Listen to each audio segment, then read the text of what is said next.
मृत्यु के बाद कैसी होती है यमलोक की यात्रा।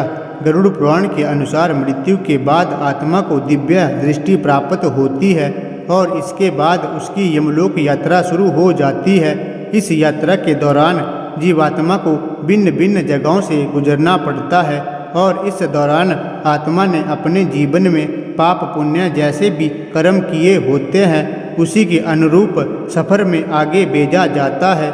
गरुड़ पुराण के अनुसार मृत्यु से ठीक पहले व्यक्ति की आवाज़ चली जाती है और उसकी सभी इंद्रियां बंद पड़ जाती है। अंतिम समय में व्यक्ति को ईश्वर द्वारा दिव्य दृष्टि प्राप्त होती है और इस तरह से वह संसार को अलग तरीके से देखने लगता है। गरुड़ पुराण में बताया गया है कि मृत्यु के बाद मृत की आत्मा को लेकर जाने के लिए यमराज के 2 दूत आते हैं जो देखने में भयानक होते हैं। कहा जाता है कि यमदूत आत्मा के साथ वैसा ही व्यवहार करते हैं जैसा उसने अपने जीवन काल में लोगों के साथ किया होता है।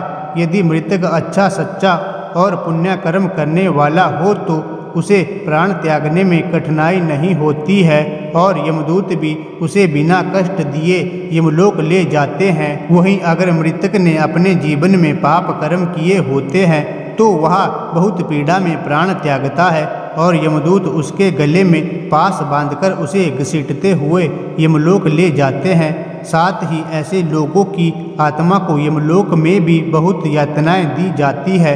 यमलोक पहुंचने के बाद आत्मा को उसके उत्तर कार्यों की पूर्ति के लिए उसके घर पर पुनः वापस छोड़ दिया जाता है और आत्मा अपने घर आकर परिवार वालों के शरीर में प्रवेश करने का प्रयास करती है, लेकिन पास से बंधे रहने के कारण वह मुक्त नहीं हो पाती। कर्मकांड के 10वें दिन जब परिवार वाले मृतक का पिंडदान करते हैं तो आत्मा को यमलोक जाने की शक्ति मिलती है और इन दिनों में आत्मा का अपने परिवार वालों और संसार से मोह भी खत्म हो जाता है। इसके बाद 13वें दिन यमदूत फिर से आकर आत्मा को यमलोक ले जाते हैं जहां जीवात्मा के कर्मों का हिसाब किताब होता है और उसके अनुसार उसे अर्ची मार्ग, स्वर्ग, धूम मार्ग, पितृलोक या उत्पत्ति विनाश मार्ग, नरक की प्राप्ति होती है।